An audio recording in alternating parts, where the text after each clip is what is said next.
And there we have it. I am streaming live on my phone to Instagram. We placed the telephone very cautiously on my console and addressed the audience. Onyx, God bless her, who handles our social media, is bootlegging as well, guerrilla style, to my one Facebook blog page, which gets out to shy of 100,000 odd people. So hopefully some of you will still get to see it through Facebook. This is the public segment I'm talking about of the Lazarus Symposium. So friends, I am here in Zambia in sub-Saharan Africa, having arrived here a couple of days ago.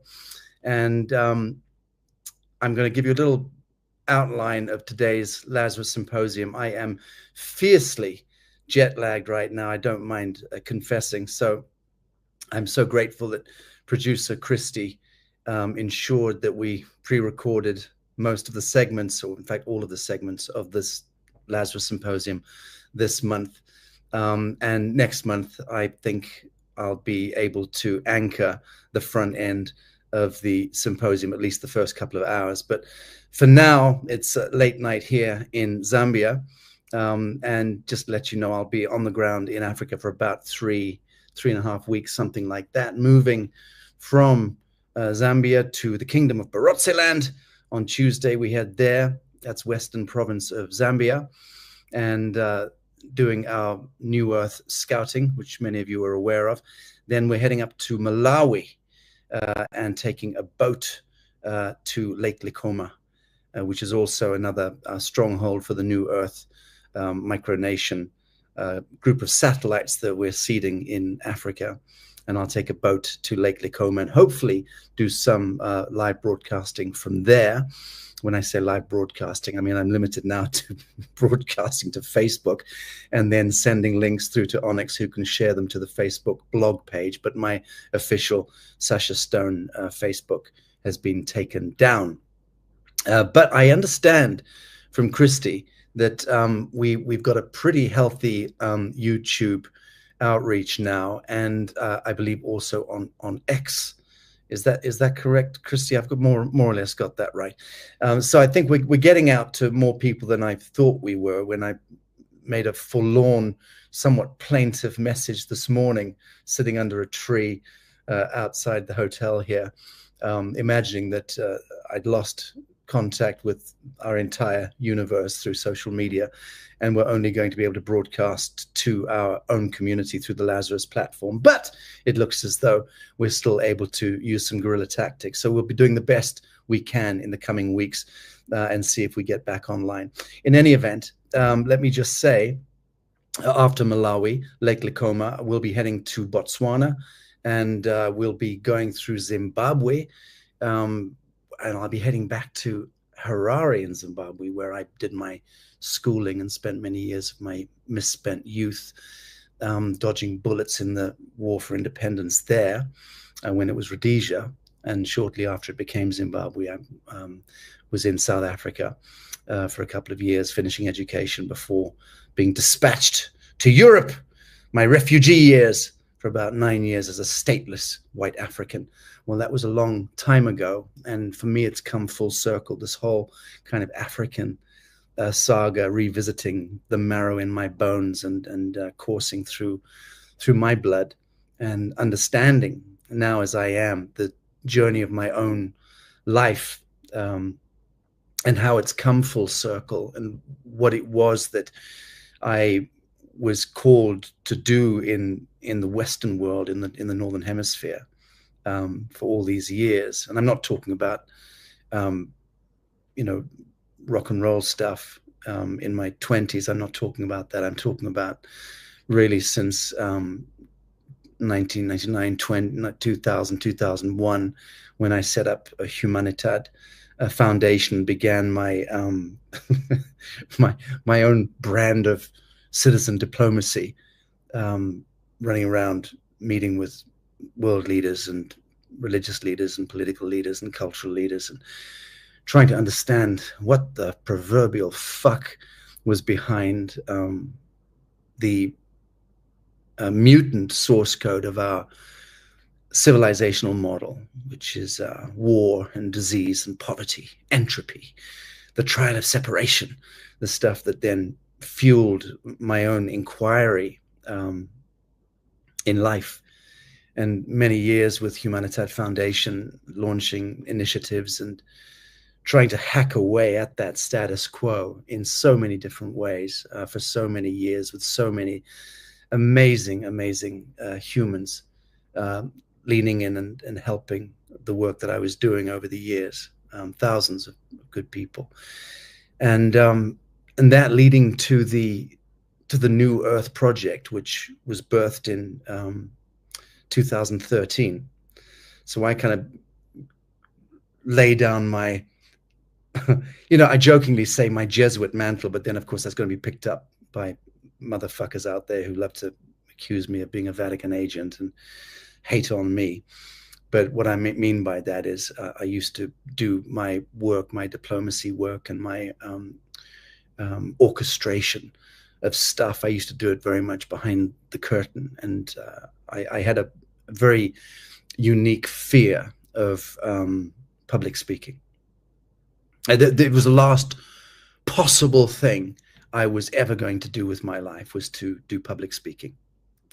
And then one fine day, a beloved friend of mine, Chris Cleverly, who some of you will know is a justice now, our main justice on the International Tribunal for Natural Justice. I've known him for a very long time. But he called me, this must have been, oh God, I don't know, 15 years ago, something like that, 13, 14 years ago.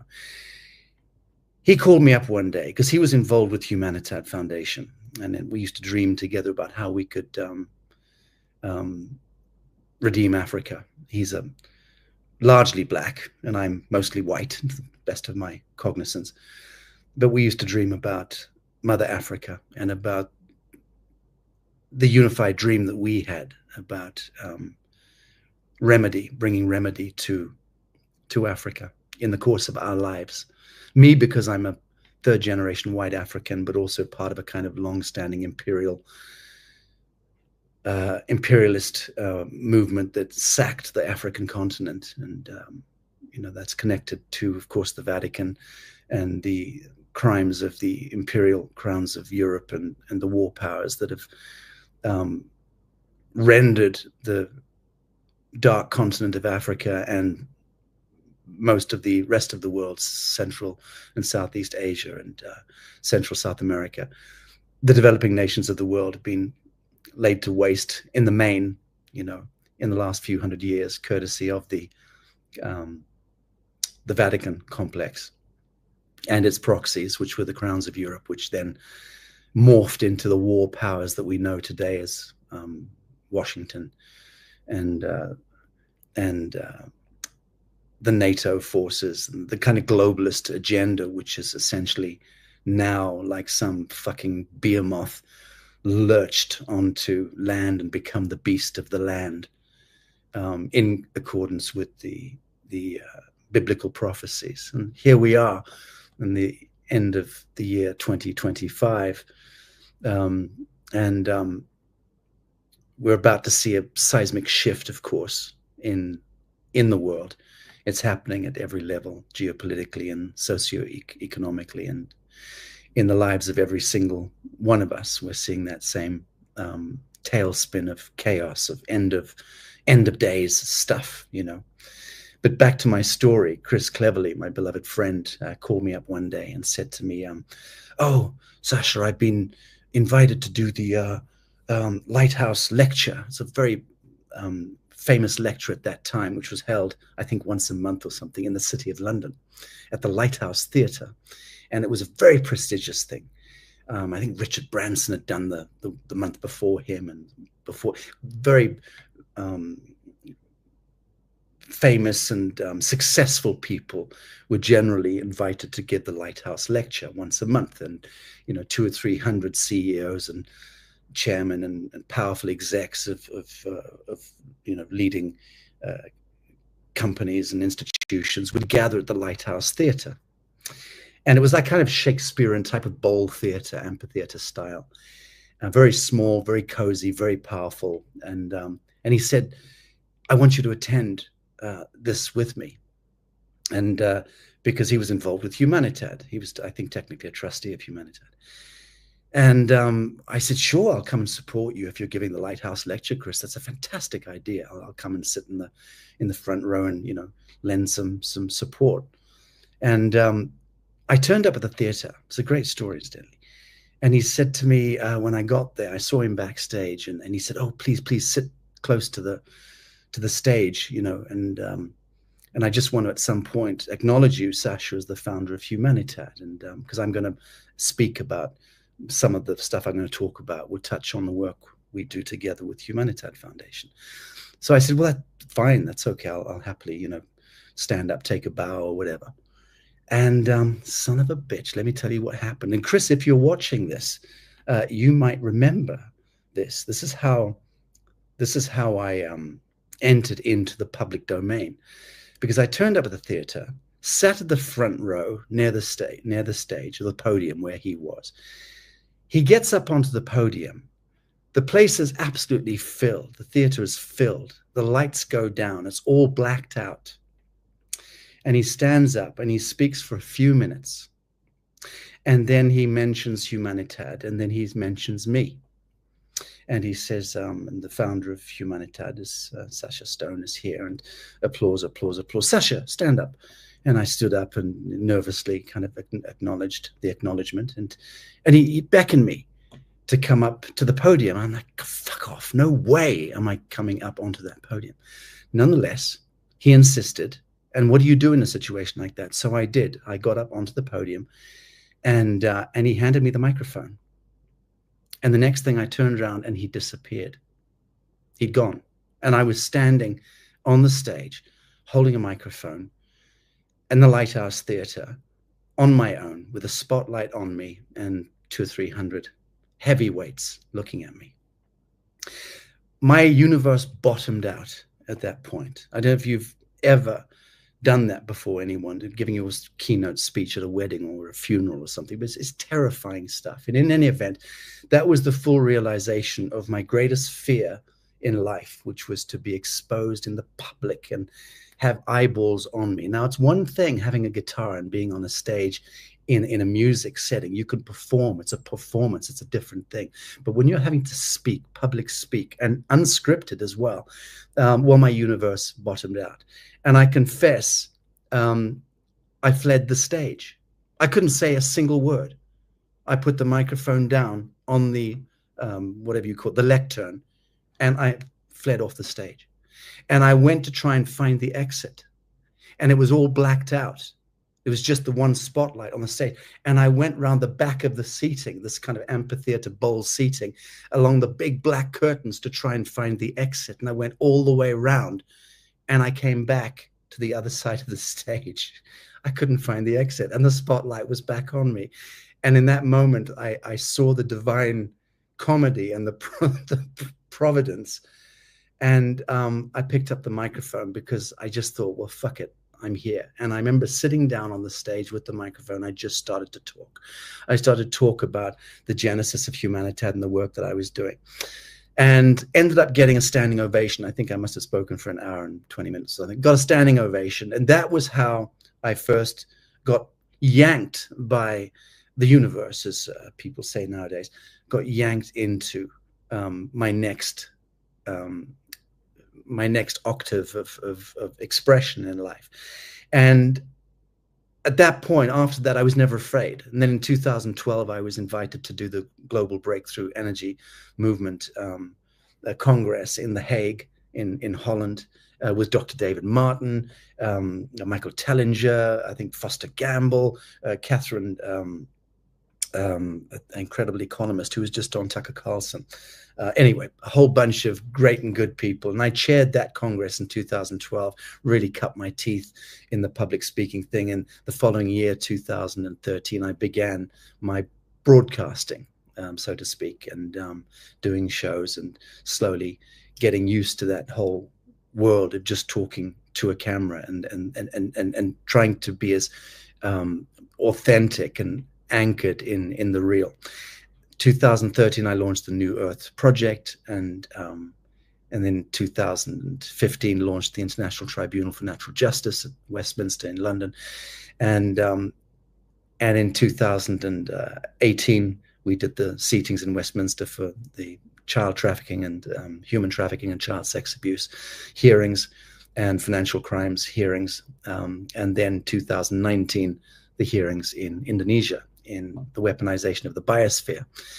And then, of course, COVID hit 2020, and we did the COVID hearings. And then we've just, in the last couple of weeks, been taking the first 2 testimonies for the final Judicial Commission of Inquiry that the ITNJ is likely to do. And this is the Judicial Commission of Inquiry into the doctrine of discovery. And it's taken us a couple of years to work up to these hearings, and it's staggering stuff. And we've begun to take the testimonies. I think we'll start to release them to the public next month before Christmas. It's beautiful stuff. It's full circle. It's redemption. It's how we begin to, and I'm talking about we, the common folk, you and I, how do we create remedy in this world? How do we take full accountability for the universe that we're met with, for the status quo? And how do we alchemize it into a higher outcome, into the highest outcome?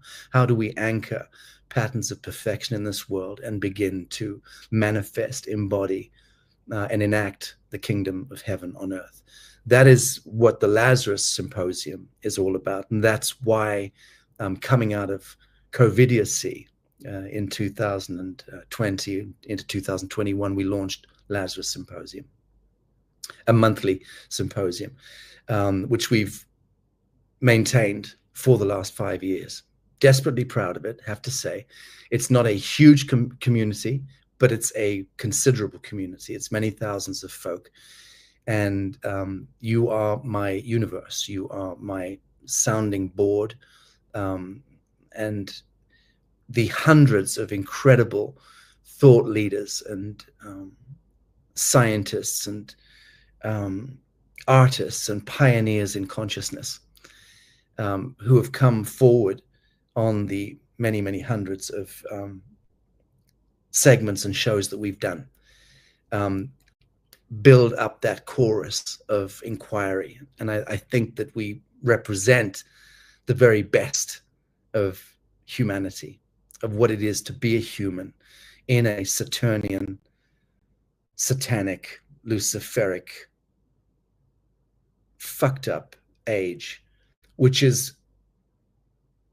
thousands of years of really the fallen light of Atlantis that we're addressing in the now, in the living present, and using that diabolical backdrop as the contrast against which we now collectively choose to dream our ascension.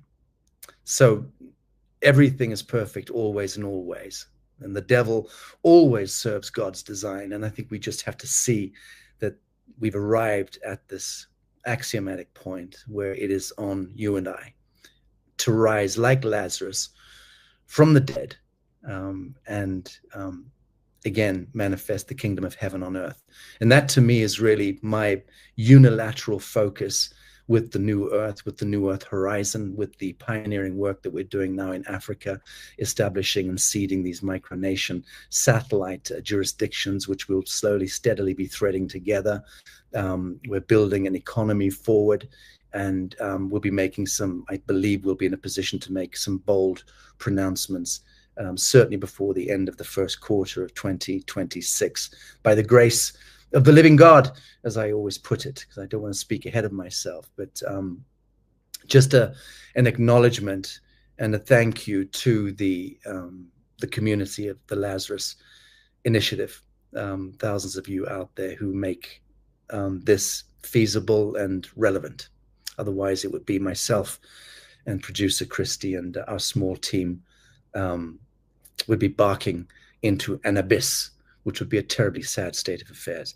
But in any event, I will speak more at the next month's symposium about what it is that we're doing on the ground in Africa here, and I should be able to also accompany it with maybe, Christy, maybe we do an opening segment on what it is that we're doing in Africa, and I can do a kind of, I guess, a 45-minute, maybe 1 hour piece at the front and show some of the film and drone footage, what I'll be taking in the course of the next 3 weeks on the ground here in Africa. In any event, I've been warbling on for a little bit too long. I was going to give it 15 minutes. I see it's 23 minutes past the hour. Let me just say that in light of the fact that I've been taken down off Facebook, there is a link to my Instagram, and the QR code on Instagram is below this posting that you're watching right now. So just go to the previous posting and you should see one QR code will take you to sachastone.com, and that's where you can sign up for my Pulse report, which me and the team put together once a month, and we do a live broadcast and give an update on all the various activities that we're engaged with around the world. And you can also go to the other QR code that you'll see there in the post alongside that, which is the QR code that'll take you straight to the Lazarus platform. And there you go. If you're watching the live show now, you can see it on the screen. But there you have it. Go to that, use your telephone, enter the kingdom of the devil with that QR code, and sign up there, if you will, and if you wish to participate in our monthly symposium. Every month we do this opening segment, is a freebie, and then members only. We close the shop, and only members get to watch the next 4 or 5 hours of the full symposium. Just to let you know that today we're starting with the bonus segment is Undreaming Wetiko, from possession to liberation, and this is with Paul Levy. And those of you who know who this man is will know that his work is of profound importance. And Robert Forte, who is the kind of, I guess, Timothy Leary of today. Certainly he knew Timothy and all of those great characters back in the day, but very lucky through my beloved friend Carolyn in Bali to be introduced recently to Robert Forte. And Robert, Christy and I brought Robert Forte and Paul Levy together. And it was a mutual admiration club there with these two guys, heavyweights coming together with dear friend Anna Naturalista, who is a true New Earth mama in chief, actually, because Anna's been connected to the New Earth source coding and the metric of our pioneering work for many, many long years, and she's a beloved friend. And also Olivia Steele, who is an art director from Burning Man, a wonderful, wonderful woman, and she joined the panel. So enjoy that first bonus segment coming up, Undreaming Wetiko. What is that about? It is really about how we do navigate ourselves now away from the kingdom of the devil as it relates to the inverse Kundalini, the inverse life force, and demonic demiurge energetics that I describe in the same way that Anna Naturalista describes it, as conjuring the chemical demon. So whether we're talking about synthetic molecules in pharmaceutical products, or in alcoholism, or in any of the more mundane drug addictions, the sheer fact of the matter is that younger generations today are almost entirely subsumed in certain parts of the world into this drug culture. Now, you call it what the fuck you like, call it medicine if you want to. It takes a very, very rare individual to navigate the medicine aspect alone. Unfortunately, most people who have been involved in substance abuse and addiction get pulled into that demonic cloud, and it does create dysregulation and dispossession, and it breaches relationships and families and communities, and individuals are shredded and torn apart as a result of it. It's something we all experience in our lives variously, but it's becoming serious because certainly in the Western world, it's become endemic, and it is a pandemic, which is endemic in the Western world. And this is the conjuring of the chemical demon that's happening under the aegis of just having a good time. No, it's not. It's synthetic molecular interventionism, and it's very dangerous stuff. It's how we begin to surrender and abnegate our divine sovereignty whilst imagining that we are divine and are sovereign when we're not. We're actually eroding, willfully eroding our divine mantle if we continue along that path at the collective level. We have to unplug from synthetic molecules. I've been warning about this for a long time. And this year, 2025, is the line in the fucking sand, trust me. People moving into 2026, you're either on this side of the line or you're on that side of the line. And if you're still on that side of the line, you are screwed. You will be pulled into the devil's tailspin, and you will likely be irretrievable from it. And that is a stark warning from a very, very sober shock poet here. And I hope this message reaches people. So a very important panel coming up with some important voices. Do watch it. The next members segment, we go into Thoth, Dragon Currents, and the Alchemy of Consciousness with Dalia, Ali, and Dan Winter. Remarkable stuff, and well worth watching that incredible conversation. Then we go into the Great Cosmic Turning, and this is a Regenesis retreat extract with my beloved astrologist Rick Levine. Now, this is we did this conversation quite a while back, but everything he said is so prescient, and this is something which is really for the cosmic archives. Then we're having Awakening the Hopi Vision. This is the fourth segment of today's Lazarus Symposium. Again, an extract taken from the Tanasi proclamation week that we did in New Earth, Tanasi, the project that we've turned the key on in the heart of Middle America earlier this year, with Hopi Messenger Bertram, who was there to preside on the, I guess we'd call it a judicial bench of the proclamation event that we did as we reclaimed the New Earth Tanasi land from the war powers. For those of you, hundreds of you who flew in from around the world to that landmark event, it was truly life-changing. And Hopi Bertram, one of the greatest messengers, in my view, the greatest messenger of the Hopi, joined us for that week. A beloved soul, a powerful, powerful man. And he brought the Hopi medicine to us, and watch that segment. The fifth segment today, and the last one, is Exposing the Frankist Plot. Who built Epstein? With none other than Leo Zagami. And that, friends, is symposium number 53.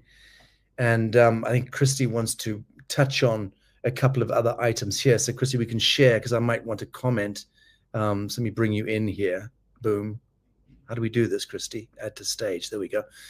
So by all means, Christy, I'm going to turn my camera around here so folks on Instagram can see you, but crack on.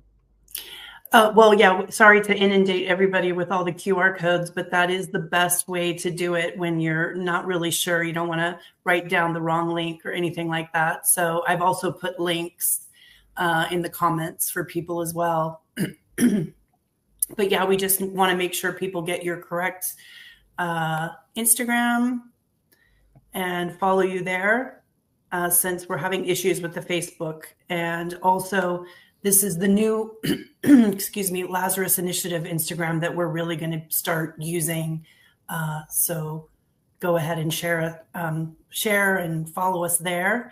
And I think the last thing I just needed to bring up was the Black Friday on our favorite root brands. We've always loved them. And so when we found out that they had a 20% off, we wanted to share. There is a 5D code. So you just need to register. Make sure when you click the link that you register so that they know that you're coming in through our link, and see what they have. I think today's the last day for that. Okay. Is that it? That's it. Good stuff. All right. I'll turn my camera around and bid adieu to the audience. Again, thank you so very much, all of you out there who continue to look in on the Lazarus Initiative, the Lazarus Symposium.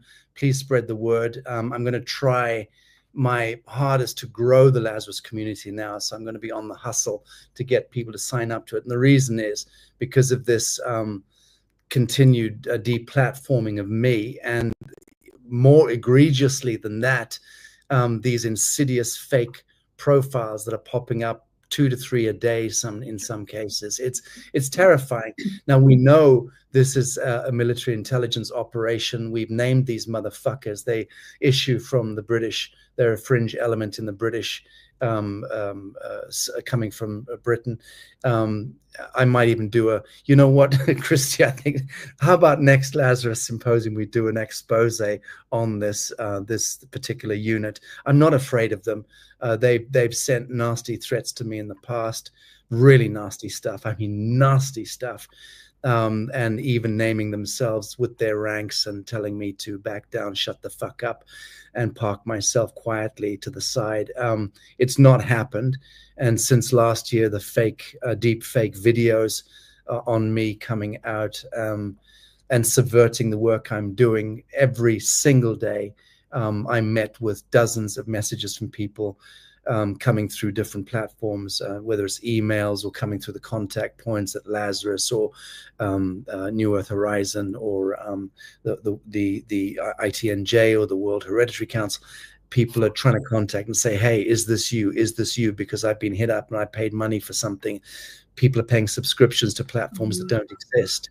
You know, it's serious stuff. So in that sense, friends, I'm being set up for fraud. Do you get how this works? People are sending substantial amounts of money. People are having relationships with Sacha Stone.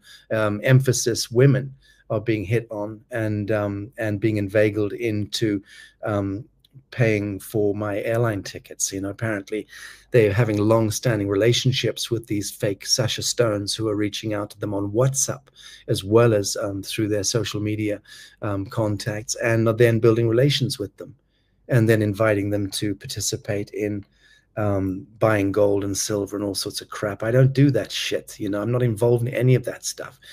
So net is this: I do not solicit for anything unless I do solicit. And when I do solicit, trust me, you'll know it's me. But it's not me out there.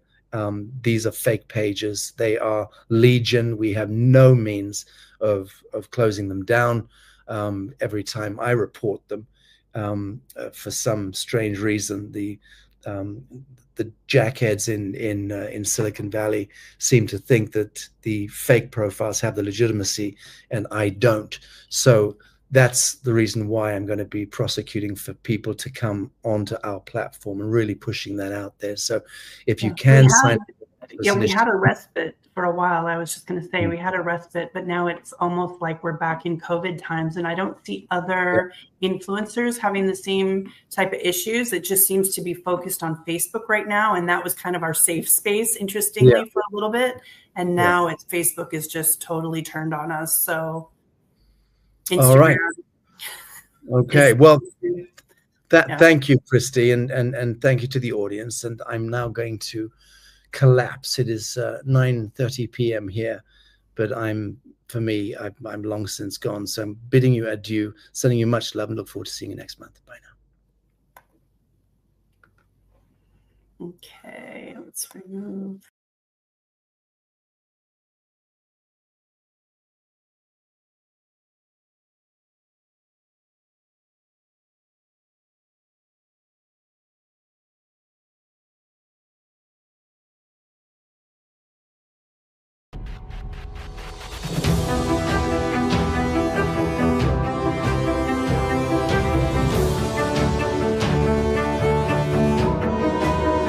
Lazarus, Undreaming Wetiko, a journey from possession to liberation. And I can tell you that we've exceeded ourselves and have such an expert panel today to discourse on this subject, which in my unsolicited view is arguably one of the most important subjects on Earth. that are not popularly discussed and that need to be brought into the mainstream dialogue.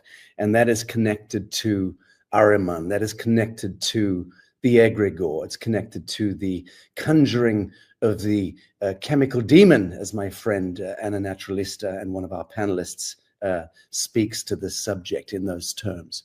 There is a shadow that has traveled beside us since the dawn of self-reflection, an invisible contagion woven through empire, economy, and ego. The Algonquin called it Wetiko, the cannibal spirit, the eater of life force, the mind virus that convinces its host that separation is survival. Wetiko is the ancient infection of forgetting, the whisper that says consume rather than commune, control rather than create. It is the unseen algorithm feeding on fear and appetite, turning the living world into a harvest of data and the human soul into a battery. So in this show, we're standing essentially at the frontier of an even subtler possession, which is the age of conjuring that chemical demon. The triumph of the synthetic over the organic, the lab-made mimicry of what was once living spirit. And we witness medicines replaced by molecules without memory, rites replaced by branded protocols, and revelation reduced to dosage. Wetiko wears the mask of the chemist, promising transcendence while severing us from the living web. And this is the war between the living and the dead, be sure of that, between the ensouled and the simulated, the breath of Gaia and the sterile hum of circuitry. It defines whether we spiral toward dissolution or ascend toward immanence and divinity. To undream Wetiko is to reclaim the organic geometry of life itself, the golden ratio, so to speak, in our very bones, the pulse of compassion in the heart, and the coherence of truth that cannot be manufactured. And so we gather here, 4 luminous minds joining me who have dared to look into the abyss without flinching.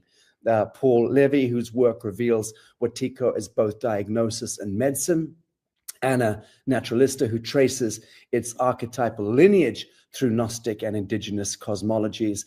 Robert Forte, iconic historian of the psychedelic movement and custodian of spiritual integrity.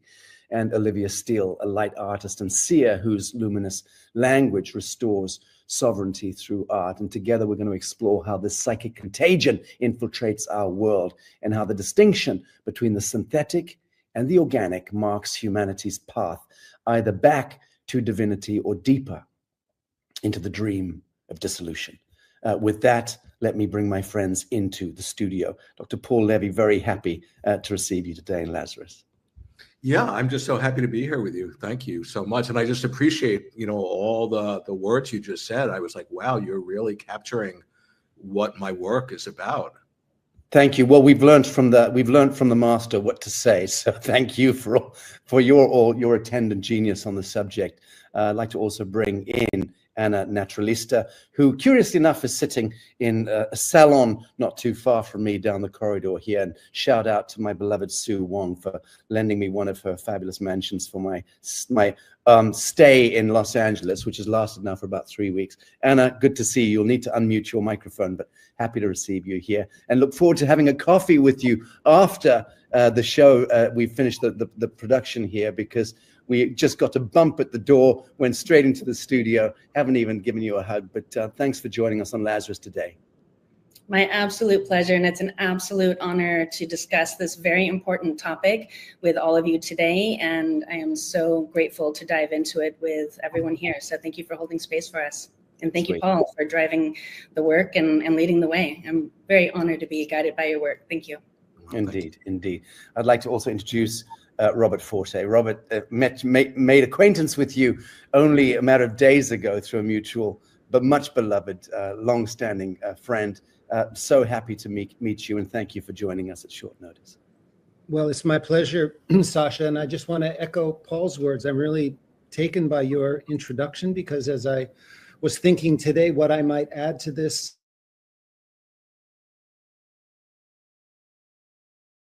And it was his work that introduced me to that concept some years ago. And my journey through and with psychedelic drugs, you kind of summarized that so brilliantly. So I'm very happy to be here with all of you. Thank you. Beautiful. Thank you. And finally, friends, let me introduce Olivia Steele, who is in the green room having some difficulties straightening out the camera. What the hell? Let's embarrass her. Bring her straight in. Olivia, good to see you. Hi there. Sorry, it's super choppy on my end. No, you look great. You look great, and that's a good angle. Good to meet you. And thank you for joining us. In defining Wetiko and in seeking to establish the foundation, what is it? Where does it live in the psyche and in the world? My first question would go to you naturally, Paul. You've called Wetiko malignant egophrenia, a dreaming disease that convinces us we're separate. So how did you first recognize it as a living pattern rather than an abstract idea? Yeah, well, I went through this experience of encountering Wetiko. This was, 45 years ago. And I'm not going to go into this story, but it had to do with my family of origin. And my father was cast in the role of being so taken over by his unconscious that he unwittingly became an instrument for this higher dimensional psychic, disease of the soul to come through him. And it destroyed my entire family. It almost killed me. It almost drove me crazy. But I was fortunate enough to recognize that, oh, wait a second, this is a revelation. Something is being shown to me. And, so it's not just like I'm coming from the point of view of a scholar or intellectual or an idea. No, at a certain point, I began to realize, wait a second, this is what every spiritual tradition throughout history has been pointing at, that exists in the non-local field, and including our own psyche. And we all can be, we all can fall into our unconscious and unwittingly offer ourselves to be a conduit for this, whatever we call it. The indigenous, the name, they called it Wetiko, but in the apocryphal text, they called it the counterfeiting spirit. It puts us on, it impersonates us. And if we're not awake in that moment to our nature, we just assume it's fake identity as a separate self.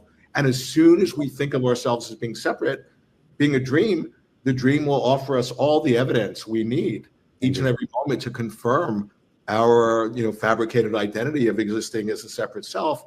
And the more we identify in that way, the more the dream just reflects it back. It's a feedback loop, in which basically we've entranced ourselves via our own creative genius.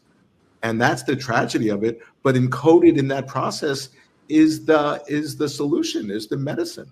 Indeed. So if awareness is itself becomes the cure, what distinguishes genuine recognition from spiritual bypass, to use that overused term? Yeah. No, and I'm glad you're bringing up the spiritual bypass, because that's endemic in our spiritual world these days, in New Age world.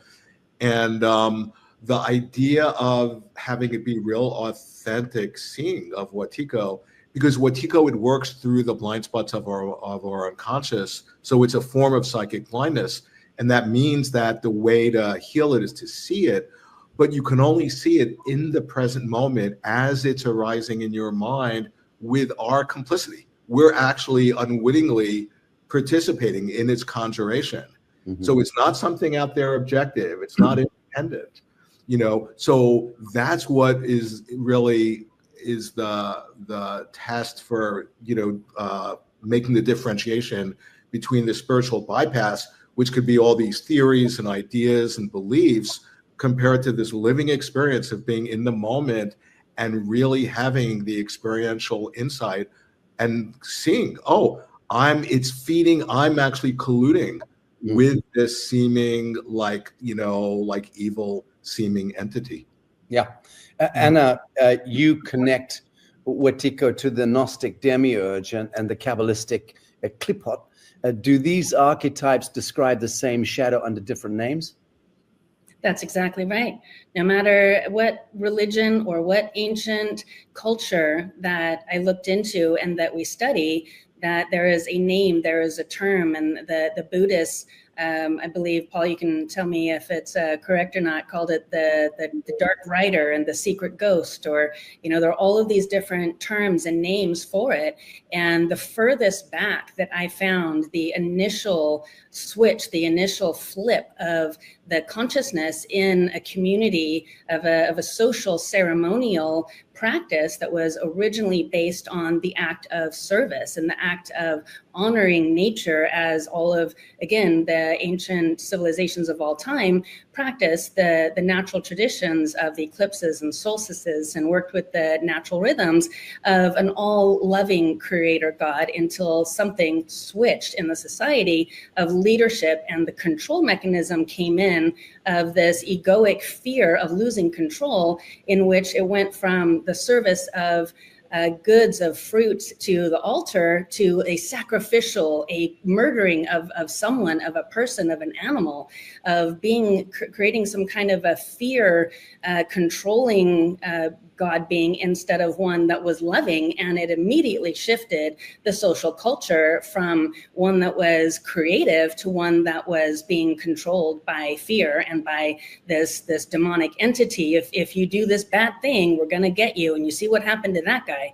And it was used as part of this reframing of how to control an entire society, an entire culture, but simply by switching out that natural ability of being in alignment with nature's principles and being in an all-loving creatorship with the universe, versus what the Wetiko does in control and minimize and create this fear factor that is exactly what the oldest flip of that energy that I found in ancient societies was. Then if you fast forward it to even the gladiator times, I mean, there was so much in the Renaissance period of the Wetiko presence that I felt that was miswritten and represented, that Paul has brought so much light to. And so in my studies, I've been able to weave and track the timeline of this progression of this hungry shadow spirit that is now embedded in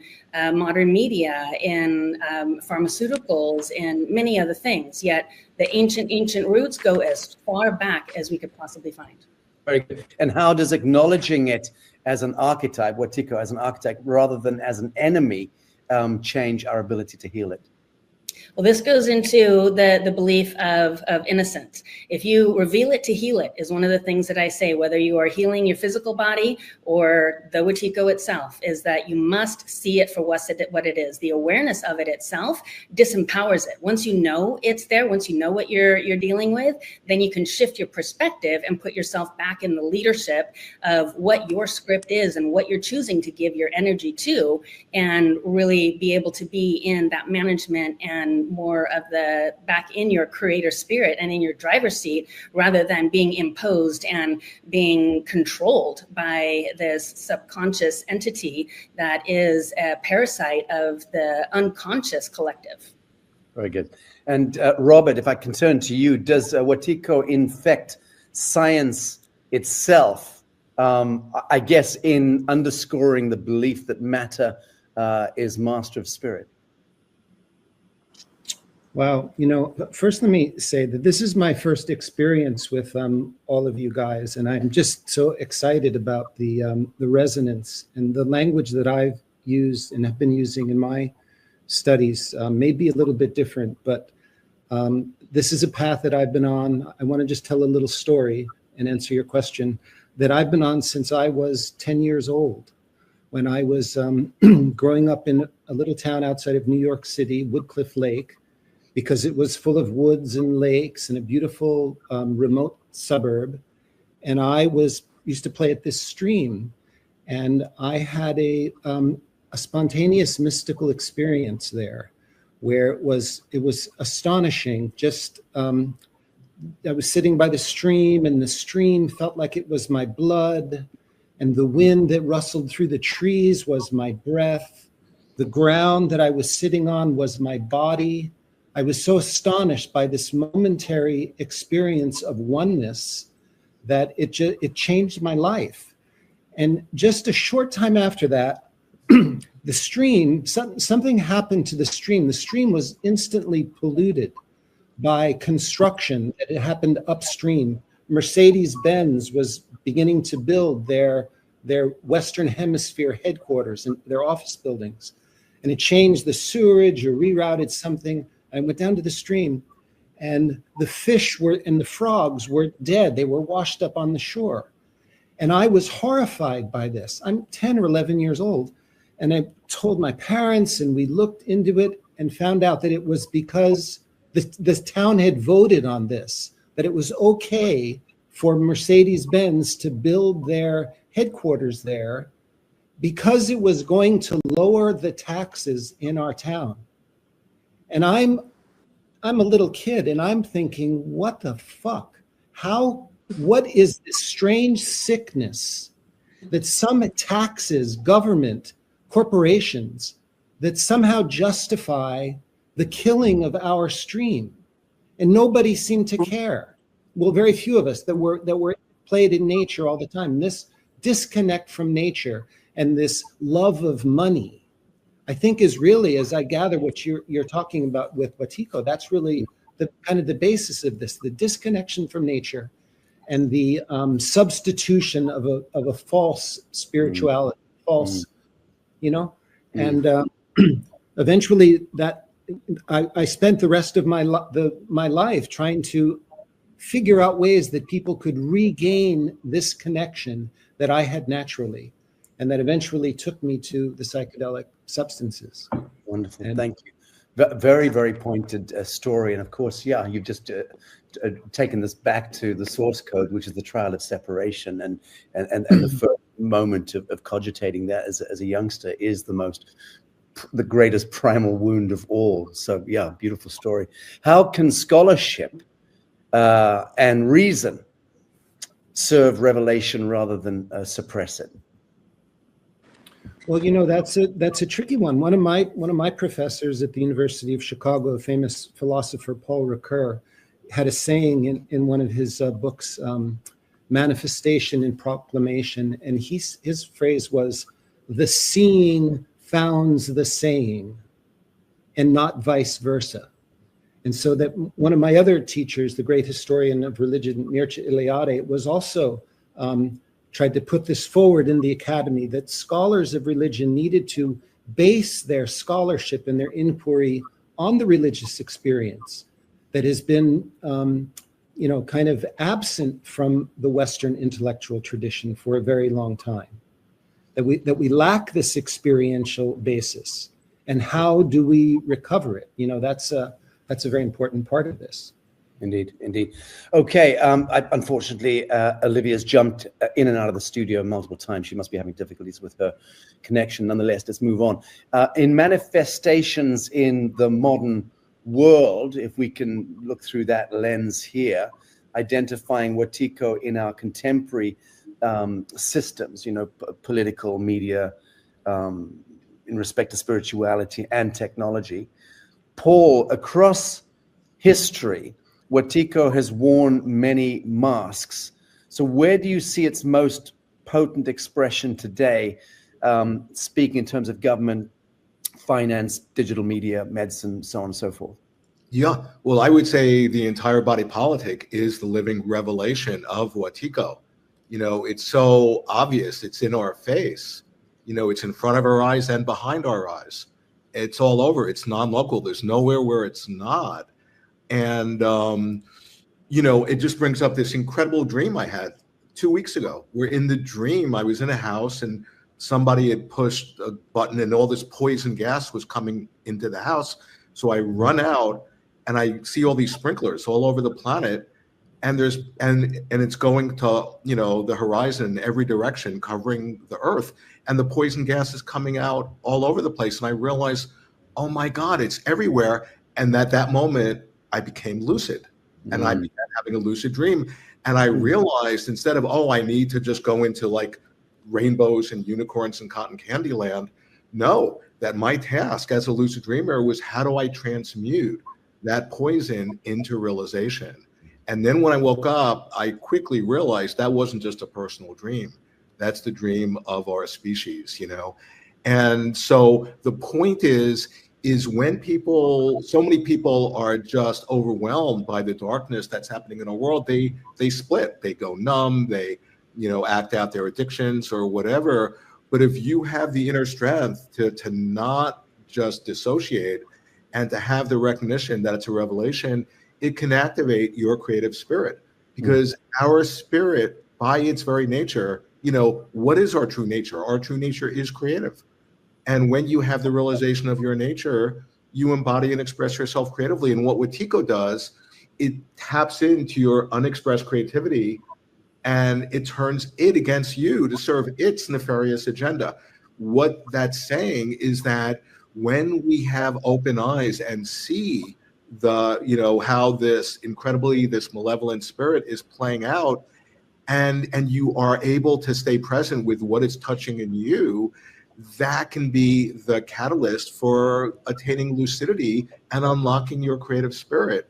And that's the solution. As more and more of us do that, and particularly when we connect with other people who are doing that, we begin to realize, oh, this is a collectively shared dream. And this dream is manifesting the way it is to reflect back our own unconscious blind spot. And when we begin to recognize that, all of a sudden we become empowered and take away the power that this seeming entity has over us. Beautiful. And does the proliferation of AI, in your view, represent consciousness evolving, or would that more likely represent Wetiko self-replicating, so to speak? Right. Well, the thing with Wetiko and with AI, it's a quantum phenomenon. What I mean by that is just like light. Well, encoded in light, is it a wave or a particle? It depends how you dream it, how it's observed. The same thing with Wetiko. It's going to destroy us, or it can help us to wake. It can help us to wake up if we recognize that what it's revealing to us. Same thing with AI.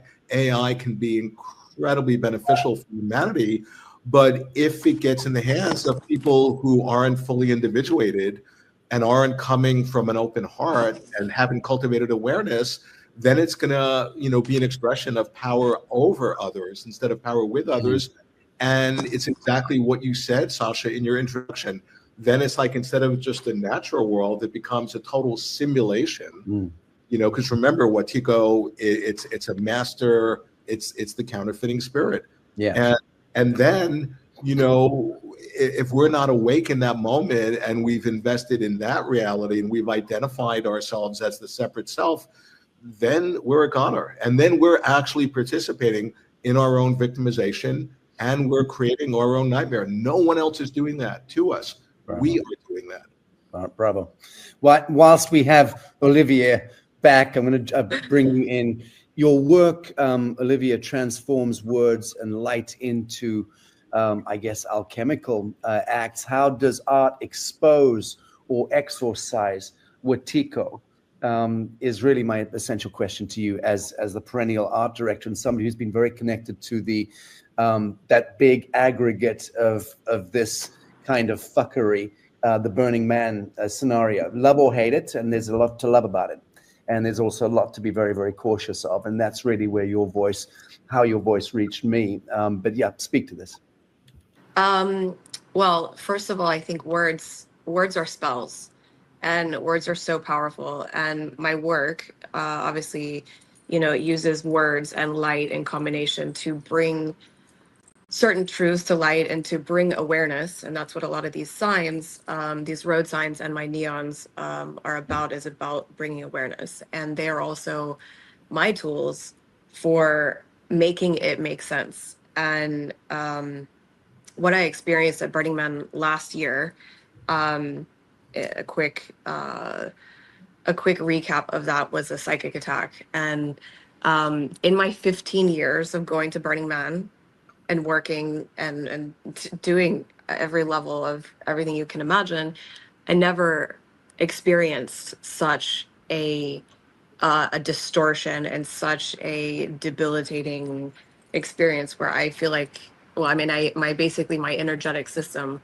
got hacked, and it paralyzed me to a point where I couldn't my sovereignty was definitely very affected, and I couldn't communicate, and everything was just kind of falling apart. And that's typical for Burning Man, that like things don't go as planned, but this was another level of everything that I was connected to was falling apart. A tire fell off of my art car, like technology, all the technology and my machines and certain things were just like not working. This was beyond a level of normalcy. And from a physical sense, my whole, like, everything I knew as normal in terms of operating had been affected, and took me a really long time to recover.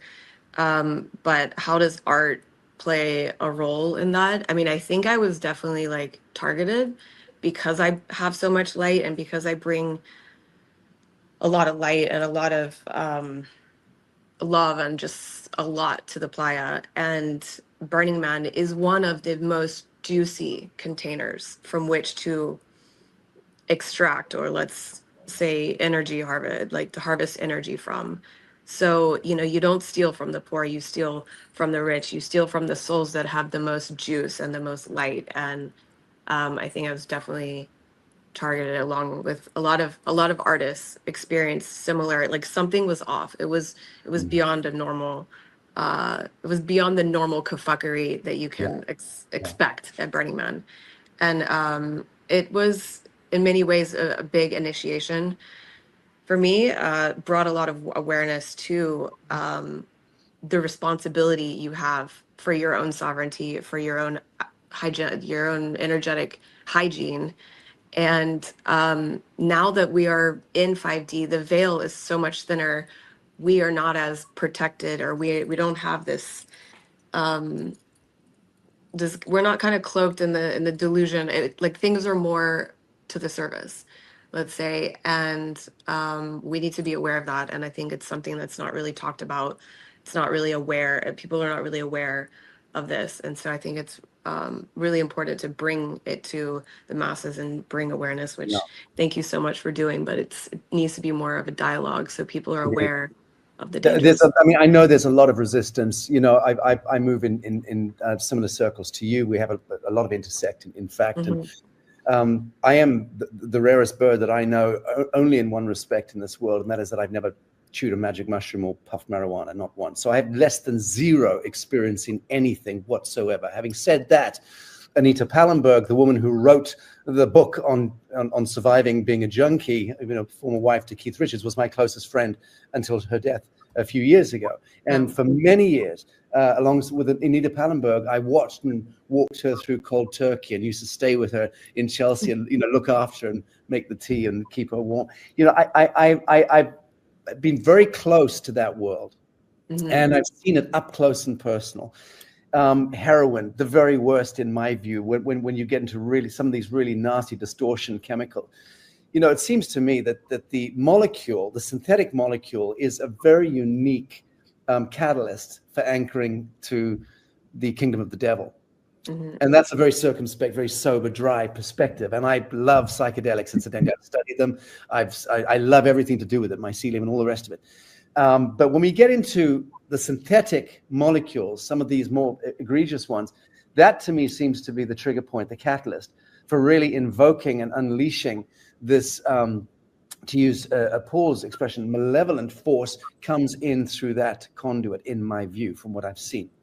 So there's a huge distinction. And just wondering, you said you did everything on the playa to the max as an artist, as a creative, presumably as a participant. And I'm just assuming that with this kind of radical, kind of excessive, orgiastic kind of connection to 5-MeO and ketamine and all the rest of it, how much of that do you see as being the real threat, that is the anchor point to the kingdom of generations? It is the synthetic chemical molecule, which by my reckoning is by design. And I say that this is a very deep and diabolical agenda to infest and infiltrate the minds of younger generations through synthetic molecules. Just speak momentarily to that, Olivia.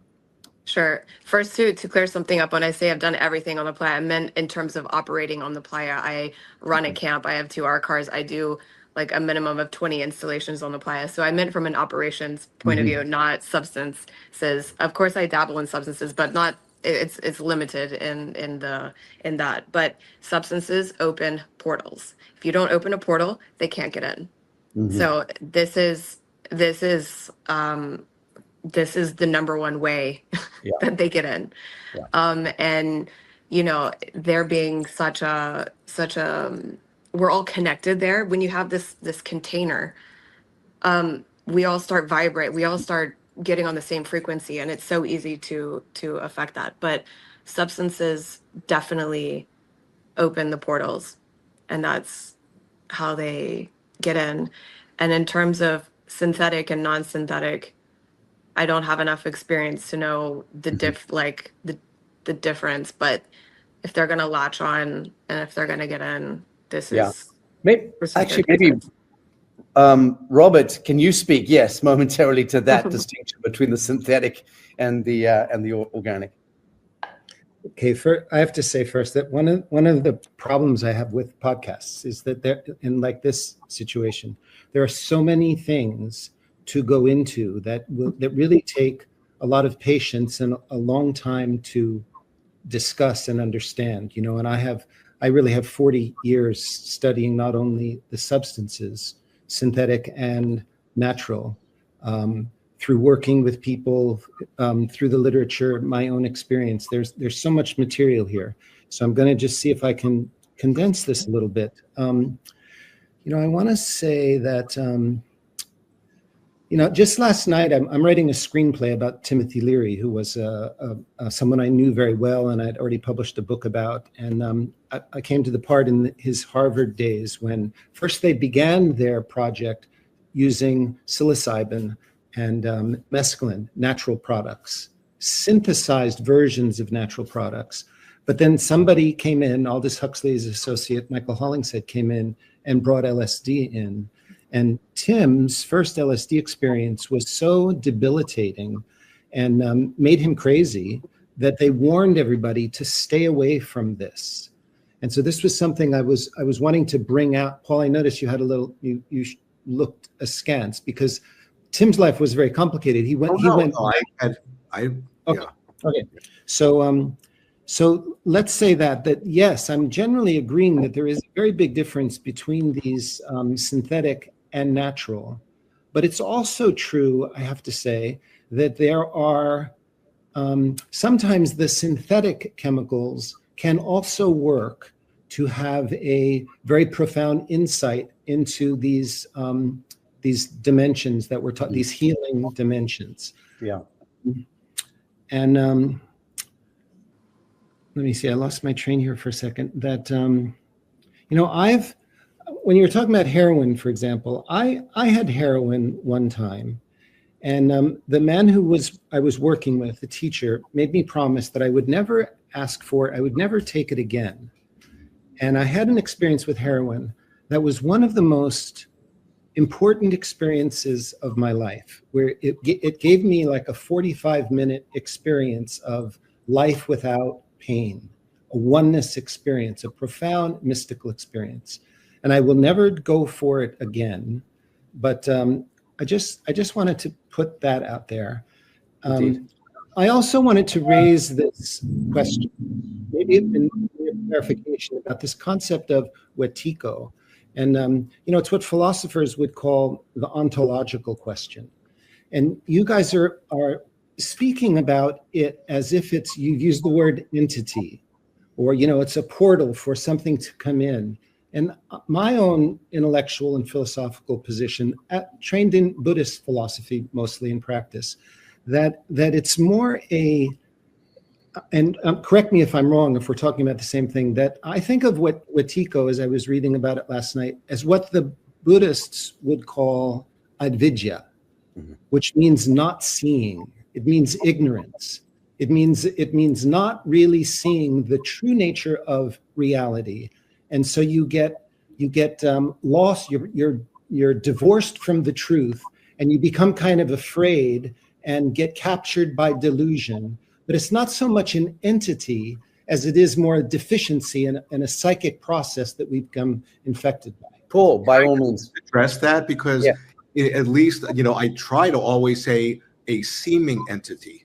And I make a really important distinction. We subjectively experience it as if it's an entity. That doesn't mean that it's an actual independent, objectively existing entity. That's an important distinction. Very good. Yeah, I think we need to be clear about this. It's also current in the news in my own life, because I've been watching this Tucker Carlson character, in the American media, and it's a big thing now where he just gave a big interview where he says he was attacked by demons. Right. And this ontological question, and when you go from say the Buddhist model of consciousness, and then go into a shamanic model of consciousness. Like you go from studying Vipassana meditation to doing ayahuasca with indigenous people. They have entities, and they kind of base their model of healing very often on an entity has come in and possessed you. And I'm inclined to think that if you think it's an entity, if you really believe and have been trained in a tradition that says they're entities, and you have to treat them as such. Yeah. But if you're in a Buddhist model and it's more a process, and it's your own process and your own cognitive style and insight. Can I just jump in, because that's an important point. I'm a long-time Tibetan Buddhist practitioner, and I've been enlisted in the shamanic initiatory process for decades, and I want to make the point that it's, instead of A or B, the two-valued logic, it's four-valued logic, A and B, even though they're contradictory. So on the one hand, we experience, we experience them as if they're an entity. If we think they're an entity, well, then they're an entity. We can't just, in Buddhism, there's the absolute level and the relative level. And the absolute is like, no, there's no entities. It's all one. It's all a dream. Yeah, absolutely. And they say you can't marginalize the relative. From the relative level, no, you have to honor them as if they're an entity. There's that as if consciousness. And you can't just get caught in the relative level and think, oh, they're real, they're really objectively real, without also remembering the absolute level. Indeed. That ultimately they have no intrinsic independent existence. Their nature is emptiness. The absolute and relative interpenetrate each other. That's the four-valued logic of Buddhism. Very good, very good. And Anna, I'll bring you in here. You've charted Wetiko's metamorphosis from mythic demon to digital algorithm. And is this the ultimate colonization of human imagination? It kind of touches on what we've just been speaking to.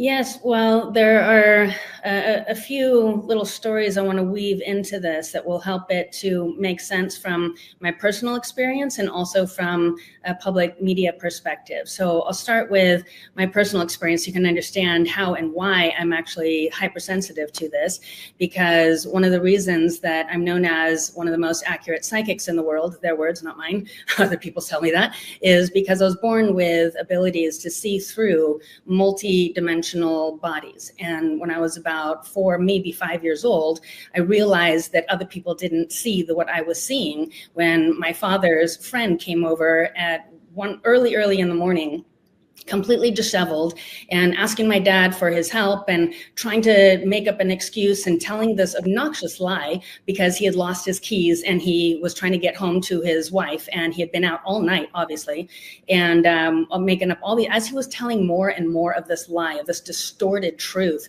and his body, his aura, I could see this darkish green gray cloud like a slime coming over him. And the more he lied, the more that he went into the depths of delusion and his own expression of his story, the more this cloud just took over him. And I screamed at him to get out of my house and never come back here. And my dad was like, there you go. There's my kid. This is what she sees. This is what we have to work with here. And my parents brought around many indigenous leaders and teachers and spiritual guides. We're raised in the Kriya Yoga lineage. So luckily I had a lot of help to guide my gifts. And so now fast forward, that's why people have come to me to ask for help and to get healing of, is there a thing? Is there a cloud? Is there a, call it an entity or just a disturbance in the field that we can heal? And again, reveal it to heal it. In order to heal it, we must know what's there and what to see it and what the foundation and the source is and what it wants. And most things want to be seen and loved, right? So when we acknowledge that and we acknowledge the loss of love or the root core of the wound that created the person to act out and create those lies in the first place, then that greenish slobby slime thing goes away and heals.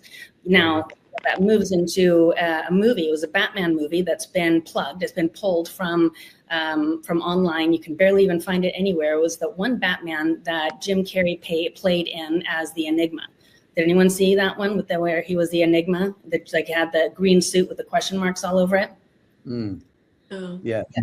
Well, they pulled it, which is very interesting because it was such a massive blockbuster hit of a movie. And Jim Carrey's character, the Enigma, had figured out how to siphon the life force energy of everyone watching television. So it was depicting what was actually happening in media of siphoning life force energy. And we've known that media has put in subliminal messages and encoded programming and flashy light stuff to mess with your dopamine levels. And all of that has been proven. Yet in this movie, that was the best depiction of like a modern day Wetiko as a character, if you will, that I saw, where all of these television sets, as they're showing in the Batman movie, from thousands of people all around the world, and we're watching this TV, and their life force energy, like lights, were being beamed into the one spot where the Enigma was sitting, and he was just soaking up all of this energy and this brainwave energy.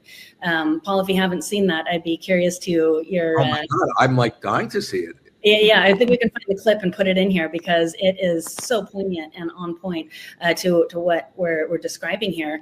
Yet there's another powerful movie called Mind Walk that came out in, I believe it was the early 90s, that specifically talks about the split that happened in society when we went from only being in the mindset and the belief system of natural science and how that split into mechanical science. And that split happened in the science of biology, of physics, of mathematics, of governance, and even time. Now we have, the 13 moon calendar, and then we have the 12 moon, and 12 months, and the Gregorians. All of that also comes back to the separation. And as Paul has shown in his work, there's this very specific process in which this energetic thing articulates itself, and it has a swooning effect, this very seeming like love story, and kind of, it feels good at first, and then there's the entrapment, and then there's the delusion, and then there's a separation, and that's when all the chaos breaks loose. You don't even know what happened. You lost track,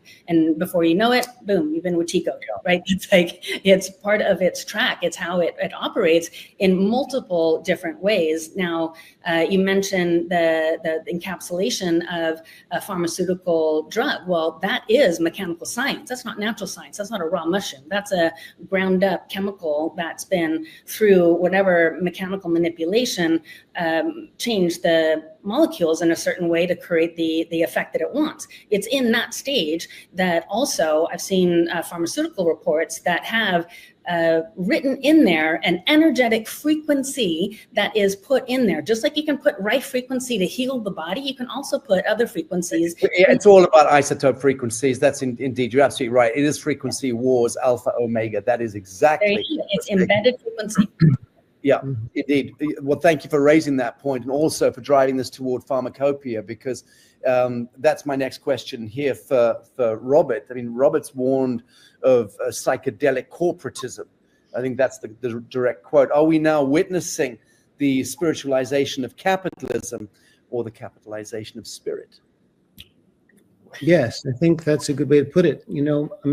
My path is like a lot of Americans growing up in the 60s and recognizing these the effects of Wetiko throughout our culture, the environmental crisis, the Vietnam War, the military-industrial complex. And then these psychedelic drugs appeared that we were led to believe were going to be our religion, our reconnection with the spirit that could help pull us out of this this virus, this disease of ignorance. And and I was at first a very enthusiastic supporter of this. My first book, I was one of the people in the late 1970s and early 80s that really helped kick off what we see now as a psychedelic renaissance. I organized conferences. I published a book, a collection of books that emphasized the religious significance of psychedelics, to take it out of the medical profession. And I was a cautious and careful advocate until I kind of went a little deeper into the subject, and I found out some very disturbing things, that the drugs were originally deployed in modern America and Britain by these very most rapacious capitalists, and in the military, the CIA and the bankers and Skull and Bones and secret societies were really behind this deployment. Mm-hmm. And that they didn't actually, when you look at it more carefully, they didn't actually instigate the environmental movement or the feminist movement or the anti-war movement. They actually disrupted it. And it was really through the agency of Timothy Leary, who was, I say, a complicated fellow, but I like to say one of us, let's say. He really wanted to change the world and reconnect us. And that's why it caused a lot of chaos. And then the drugs were kind of withdrawn from the popular media until fairly recently, when they're being redeployed. This psychedelic renaissance, if you look carefully at the main voices and influencers that are behind this incredible, media advertising of these drugs, like MDMA and these various concoctions of Alexander Shulgin and 5-MeO and these groups and this whole renaissance of people, they really trace back to a small group of people that all have these kind of government connections. And I feel like it's kind of my responsibility to speak more about this and try to teach discernment, because I do still really believe, and I know from my own personal experience and many people that I've worked with, that in the right circumstances, these drugs can open you up, can help suspend anyway this mind virus we're calling Wetiko here, and give a glimpse. What the person then does with that glimpse is a whole nother story. Right, but the drugs can work both ways. In this sense, it's like a microcosm of the history of religion. We all know that that's a very big subject, that religion has had many very positive influences on humanity. Ethical systems, meditation, concepts of the divine, and so forth. But also on the opposite end, religion is used as a mind control, as an excuse, as a way to control populations and subjugate them and make them commit atrocities. Indeed. The psychedelic story is a microcosm of this history. And I think it's very important that when we discuss this history, that we keep that in mind. Yeah, I think that's very interesting. And then to allude to religiosity and worship, idolatry in that sense is the ultimate harvest of the group plasma of humanity, because it pulls desire at its most refined, which is the deepest faith that people hold. Catholics and Muslims banging their heads against the ground, and it really has been a technology, the macro technology of the harvest of humanity in that sense, and then feeding the lower elemental cloud intelligence realms, the Yahweh, the angry, jealous gods, which we fucking manufactured in the ethers with the abnegated and abdicated life force that we chose to direct toward a false light worship, idolatry, rather than plugging it into the immanence, which is a self-revealing, self-organizing phenomenon of our own divinity. So thank you for alluding to that. Paul, any any comments to what Robert was speaking to? Yeah, no, I was so happy that Robert was articulating that in the way he was, because it maps on also to AI. It's that whole idea that, whether it's, we were talking about religion or these plant medicines, some of which are artificial, they can potentially be of benefit, or they can take us down and kill us and colonize our mind and subjugate us to be automatons and zombies and robots. And, it's really pointing at the responsibility is in us as sovereign beings who, are responsible in creating our own experience. That's, and I think that's the edge that a lot of people just unconsciously turn away from, is that, it's all of this conversation is pointing at that we are the ones with the responsibility.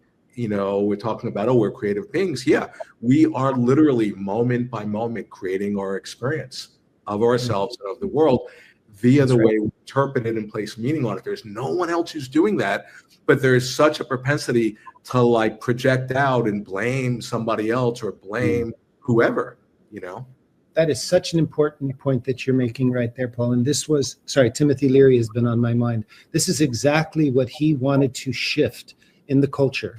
This I call it the locus of authority. Right. And that people who have become subservient to fascist societies, like a lot of people are, they project the authority onto the institutions, whether it's the religion, whether it's the government, the Führer, and that but in a democratic, free, sovereign society, that locus of authority is within ourselves. And it was actually Frank Barron, a man that's not well known in the history of psychedelics, who was Timothy's best friend.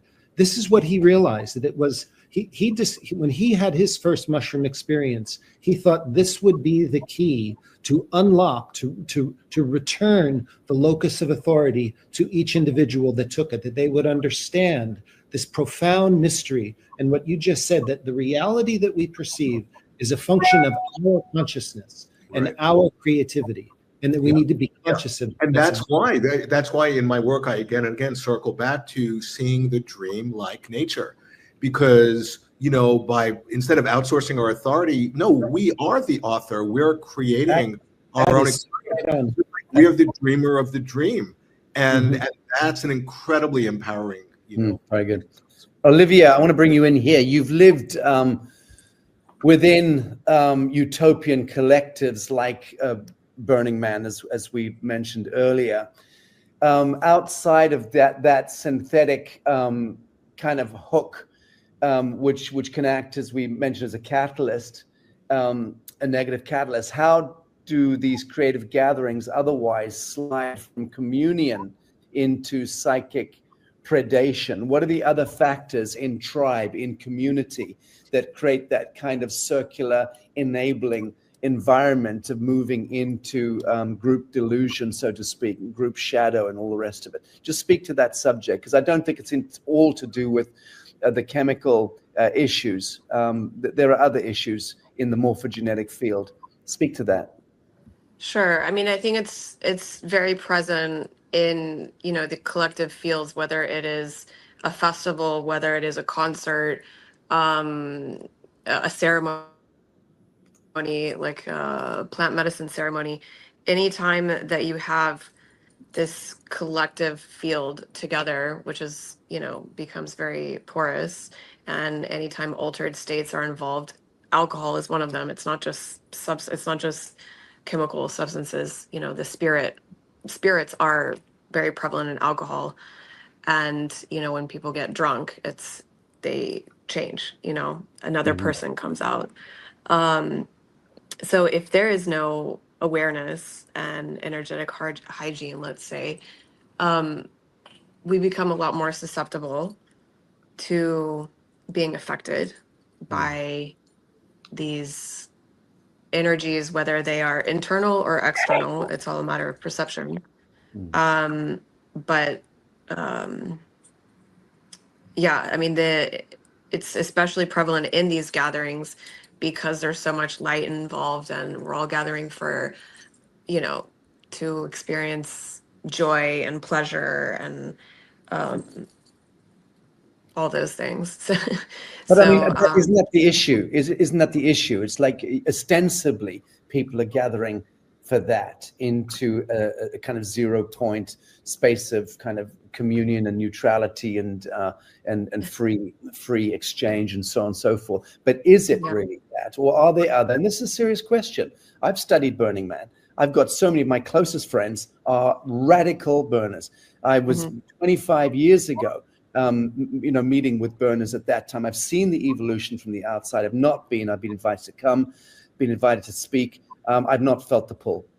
And so I won't go for that reason, because I have foundationally believed that Burning Man at its inception point, wittingly or unwittingly, is an aggregated force of harvesting plasma. That's how I saw it.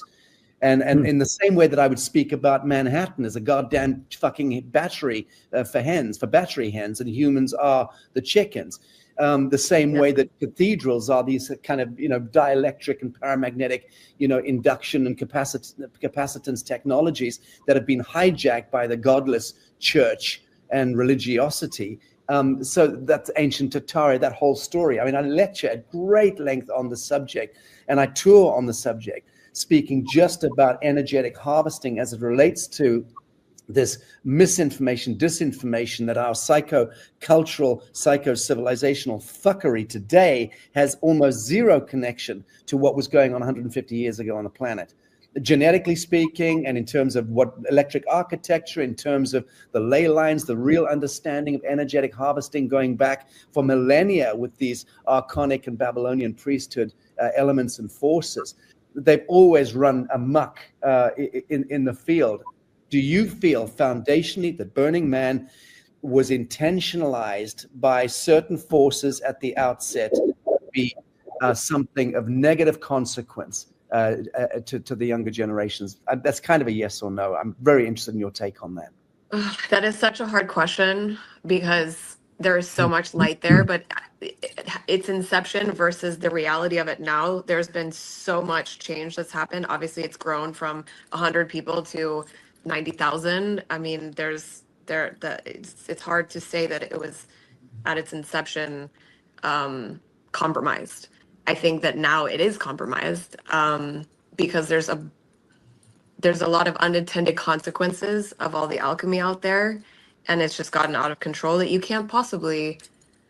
I mean, it's really hard to protect and to contain it. And I think since Larry died, things have changed and leadership has changed, and it's hard. The Burning Man, the organ itself is not your standard organization. It doesn't run on the same rules and principles as any other major company, let's say. And safety, definitely, as much as they try to protect and ensure safety, it's impossible. And that's why on the ticket, in the fine print, you sign up for this, and it is a human experiment. Right. And anything can happen, and you're fair game. And it's not their responsibility, it's your own. But yeah, does that answer?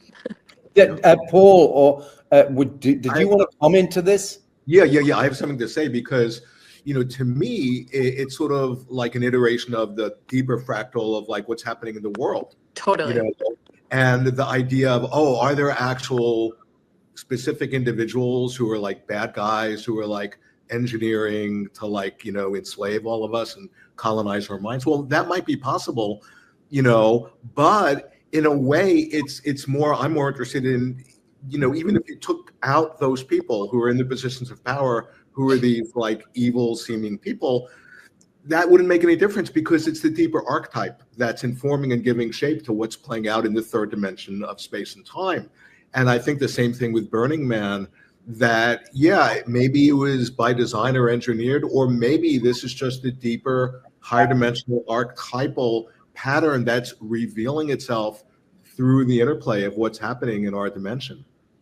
Very good. Very good. Okay. I'd like to, can I just add something? Yes, Robert, by all means. Just add something to the Burning Man. This is fascinating, and I love your very challenging question, Sacha, to bring this up. I see it as I think some very good work has been done by the Tom McGowan, who showed that a lot of the 1960s music scene was actually created by military intelligence to be, drug delivery systems. I love the Grateful Dead music, a lot of their music. I got to know some of the people in the band, John Barlow in particular. And there are these connections with CIA. So McGowan's book shows that a lot of the music scene of the 60s was part of a PSYOP. And I don't totally agree with everything he says, but I think he really opens up a very important discussion. And in that discussion, even if it was a military PSYOP, there were people that caught glimpses and were transformed. And I don't know what the net effect on our society is. We can certainly see when you look at what was going on in the 60s in the music, the bigger bands, and how the popular music scene is really degenerated into much more kind of satanic and violent, doesn't have any of that kind of human anti-war, intimacy, love vibe that we had in the 60s. Yeah. And I think the same is true with Burning Man. And that when you do this research, you do find, and I don't know if you know that or we're just intuiting that there are some very suspicious connections with military intelligence and the instigators of Burning Man. And I personally, I went once, and to me, it reminded me of what Aldous Huxley was writing about in the late 1930s about the, if you remember, Brave New World, that he suggests that in the future, totalitarian societies, the elites are going to be able to control the masses by requiring them to go to these, he called them soma holidays, where they would be given psychedelic-like drugs, have random sex, not intimacy, but sex with everybody.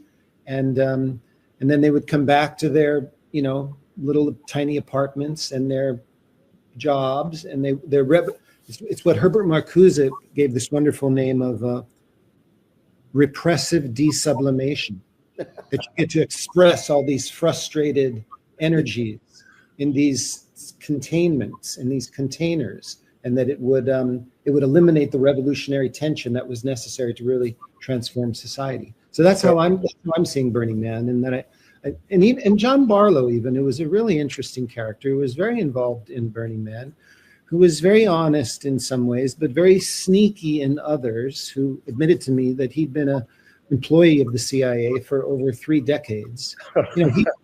There's a kind of famous quotation of John Barlow about Burning Man, where he says, if I was Karl Rove and I wanted to distract a bunch of people from voter registration, what better thing than Burning Man? The people take a half a year to get their thing ready, their cars ready, and they take, tons of, he uses a great word for psychedelics there, confusicants. Great word. Right?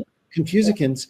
And then they're for weeks or months afterwards, people are getting together and talking about their Burning Man experience. And, and I know that some people go there and really see the light and are transformed, but for the most part, I wear this, I wear suspicion. So I want to say Thank you.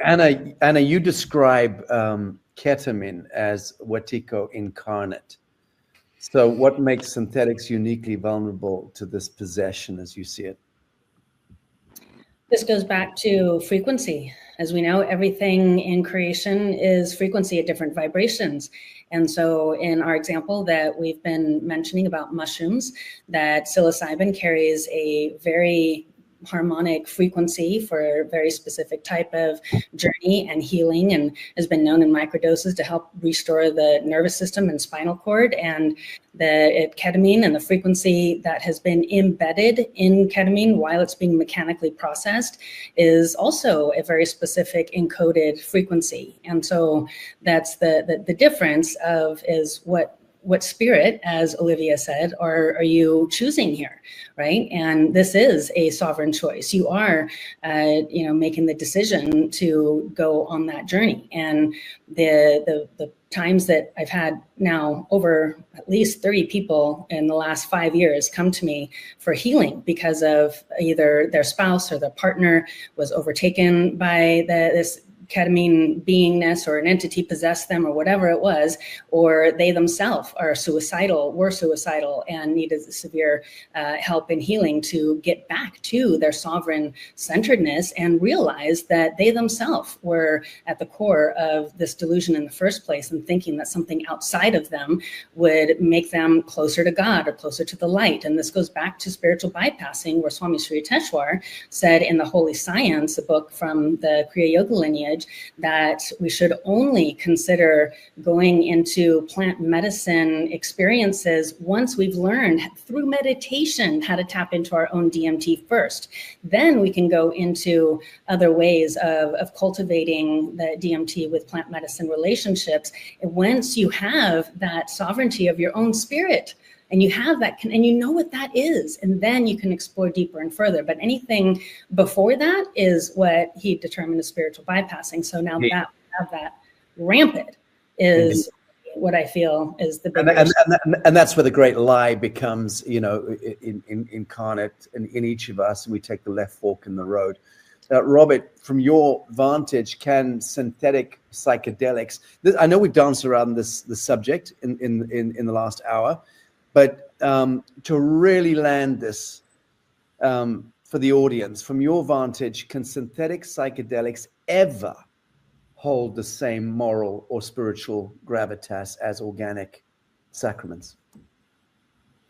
I'm going to say very cautiously yes, and I also want to add to that that the organic sacraments can also be used as weapons.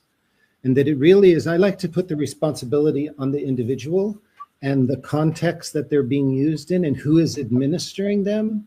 And I really dig what you're saying about ketamine. And my own experience, again, I was very, I knew John Lilly pretty well. I was involved in the Esalen scene, and John Lilly would, at the time I actually had a MDMA laboratory, and I was producing it in very small amounts to therapists and healers and responsible people before it was illegal. And I used to get into this organic synthesis, synthetic conversation, and I saw MDMA do really marvelous things for people. But then almost immediately it became popular and used in a different context. There was a profit motive associated with it. It was taken over by the Israeli Mossad in global commerce and the rave scene, and the vibe, the whole field changed. And I can say the same thing to a lesser extent about ketamine. I just saw what it did to people, and it was horrible. Like, if you ever hung out with John Lilly, like, you wouldn't want to be like him, I mean, if you'd read his books or, read the media or the psychedelic hype, you maybe thought he was a cool guy, but he was a very charming aspects, but he didn't want to be like that. But then I also want to say, I don't know why I want to say this, but a couple of 3 years ago, I was in a very depressed place, and a really magical person, beautiful woman and her partner approached me and offered me ketamine. And I said, okay, and spent a weekend with them on ketamine. And maybe because of my background and my, whatever, groundedness, it was really incredibly fascinating and instructive about history. And so I really don't think it's the substance. I think it's the individual. Mm-hmm. Anna, I'd be very interested in hearing more what you're saying about the frequency and the encoding, because ketamine is a creature of these Park Davis or something. These pharmaceutical companies that have been, they trace back into secret societies in the Third Reich and lots of really nasty. Oh, they go back to John Dee in the basement of Queen Elizabeth I. Trust me, I've researched this way back. And so I'm interested in that. but again, my emphasis is always on personal responsibility and context. And just for myself generally, I stay away from all these substances now, pretty much. Very good. Very good. Olivia, I see you dropped off again whilst I've got you. You speak of energetic hygiene. What are your personal protocols for maintaining sovereignty amid the intensity of these kind of backdrops like Burning Man? And how, meaning to say, how can artists and creators avoid becoming conduits for the very forces that you're seeking to expose? First of all, there's no protection. But first of all, awareness that this is a risk, and that there's, when you open these portals and when you're in these collective environments, you are subject to it. And if you're going to take a substance or alcohol, before taking it, say a prayer and ask for protection. I mean, your connection to yourself and to your spirit guides and to divinity, you don't ask, you don't get. If you don't ask for protection when you're taking it, you're left, without a coat in the cold. And I can say that has definitely helped me. And in a place like Burning Man, it is important to every day and every night clear yourself and clean yourself. I mean, that can be your own little ritual, saying a prayer. Prayer is very, very powerful. And then, clearing yourself with sage and Palo Santo, just like clearing the energy, and just, meditating for a second and saying these mantras. In my experience and in my opinion, they do work. Before I go into a large place like Burning Man, I always get a clearing from one of my healers, and then after, because whether you like it or not, as somebody especially like me, I'm a magnet because I'm talking with so many people, because I'm a person of influence, and there's a lot of exchange of energy. I can't just stay hidden. So clearings are important. Awareness and intention. If you're going to take substances, take it with intention. Very good. Very good. That's very helpful. So healing and collective alchemy, as we move toward the end of this Lazarus panel, transformation from infection to illumination. And Paul, in outlining your 4-stage map, which is denial, recognition, integration, transmission, as a practical guide for humanity, what does your undreaming look like in practice, moment to moment? Yeah. Well, it's interesting because we were talking about how do you protect from these, these negative forces. And, from my point of view, there is a way of protecting yourself, and that is to be really intimately familiar with your nature. And even in Tibetan, the word meditation, it literally translates as becoming familiar. So to the extent that you actually become familiar with your nature, but one of the things you realize is that we have this genius in us, and it's a genius for fooling ourselves. And you have to integrate that into the equation, that we can very easily conjure up this black magic on ourselves where we trick ourselves out of our right mind. That being said, that's pointing to the incredible, profound importance of becoming familiar with our nature, both in our light and our dark aspects, and to be really open to self-reflection, that this universe being a dream is not separate from us. It's an oracle, and it's reflecting back to us, our own mind, at each and every moment. And, when you begin to tap into that, then it just unlocks, the other part of our genius, which is our voice, our creative voice of expressing ourselves in our own one-of-a-kind way. And to be actually embodying that and to model that, that's contagious. That actually affects the field and affects other people. And, and that's the idea for me of real community, of the real Sangha of Buddhism or the mystical body of Christ. When you hang out with other people who are really authentically doing their inner work, that really propagates itself through the field in a way that can, really be helpful for everyone. Beautiful, beautiful. So Anna, how does true reciprocity within plant ceremony repair the ruptures that Wetiko creates? Meaning to say, can community itself become the new medicine? Just riff on that in your closing statements. Ooh, thank you for that, Sacha. Yes, absolutely.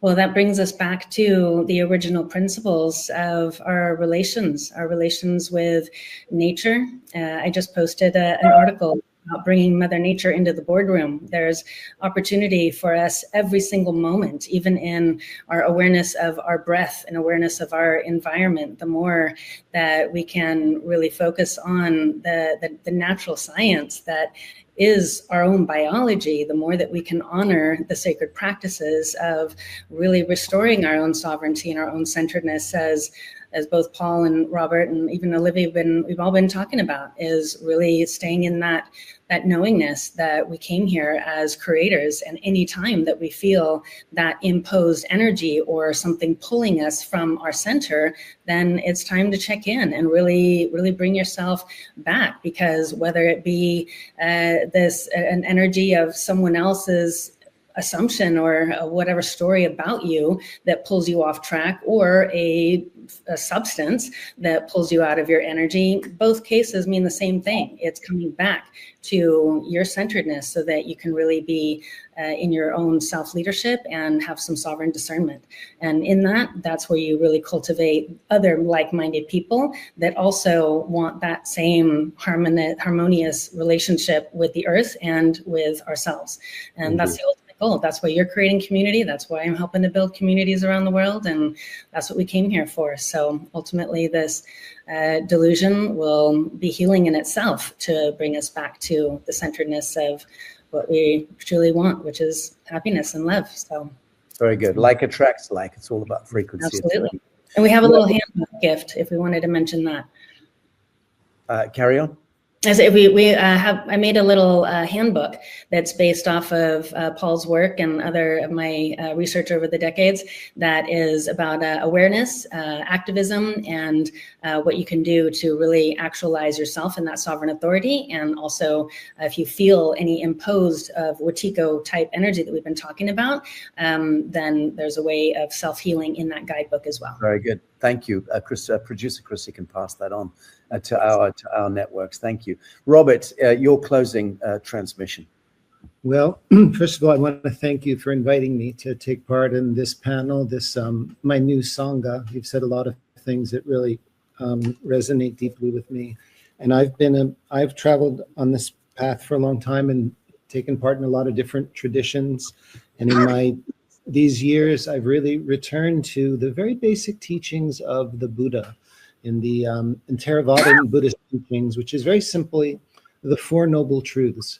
And the fourth noble truth is the Eightfold Path: right speech, right conduct, right livelihood, right understanding, and so on. And to really understand what these mean, because what it's about is becoming a human being. That's my task here, is to become a human being. After spending a few decades of ecstatic adventures and with ayahuasca and sacred plant drugs, I was studying extraterrestrial and exopolitics and really looking out there. And I'm very aware that there are all these other dimensions, but it took a long time to be blessed with this human birth and these particular gifts of my own human life, and that I want to really be a human being. And that's what I encourage a lot of people that come to me and ask questions about substances. Like, in these traditions that really seem to work, this pursuit of vision, that's at the end of the Eightfold Path. First, you have to have ethics and livelihood and conduct and speech and all these things. And if you're seeking a vision, your mind is a little imbalanced. And I encourage people to look more at their humanity, their relationship. You've already said the three jewels, the truth, the Sangha, and our spiritual friends, and our right action here now. That's my general strategy. Beautiful. Thank you. Olivia, your closing thoughts, comments. I mean, I think that the most important thing we can do here is to bring awareness around it. Awareness is, to me, the most important thing. And the more you know, the more power you have in making decisions and integrating experiences and other people's experiences and the different viewpoints that you guys have all shared. And I think it's really interesting to take, you know, the various sides that have been discussed here and integrate that. I think it's very valuable. I know that a lot of people are silently struggling with Wetiko and not knowing what it is, or thinking that it's a mental illness, or thinking it's a chemical imbalance or whatever, because it doesn't have a name in our, you know, common lives. Let's say Wetiko is very much a concept from, I don't know, ancient cultures or different cultures. So I think, yeah, bringing awareness to this and bringing clarity and language to support this phenomenon is a very valuable tool that we can all benefit from. And thank you so much for bringing this to the light and bringing this to the masses and to your community. And well, yeah. thank you, Olivia. Your audio is definitely broken up quite badly there. I'm hoping the audience can hear that last piece. But I was mind mapping it, and thank you very much indeed, and also for holding the light that you do, Paul. As you are and were the starting gun for this conversation, this panel on the Lazarus Symposium. Last words go to you. Well, I say last words. I'll be having a closing monologue. Right. No, I appreciate that, and you know, I'm just so happy that the whole idea of Wetiko is getting out into the world, because it's been in every spiritual tradition throughout history, and so many visionary, creative people have been pointing at it in their different ways. And you know, it's an idea whose time has come. It's a magical idea. The one thing that the greatest tyrants in history were most afraid of was an idea whose time has come, and that's Wetiko. You know, in the sense that all of a sudden now we found the name for something that can allow us to get a handle on it and to really tap into it and extract its gift. Because, you know, it's a quantum phenomena. It's not just like, oh, this evil satanic devil thing. No, encoded within it, it's the greatest catalyst for human evolution that we've ever known. And so, you know, that's why I'm just really so ecstatic that more and more people are getting switched onto it. Yeah, so just really want to thank you so much for today. Thank you, Paul. Well, friends, he said, turning to the audience, we have journeyed here through the eon of, well, put it this way, through the glittering labyrinth where the living forget that they are actually alive. And Wetiko is not a monster to be slain, but a mirror to be recognized, remembering, as we must, that the devil always serves God's design in that sense. And it is the spell of imitation, the synthetic echo of a forgotten song.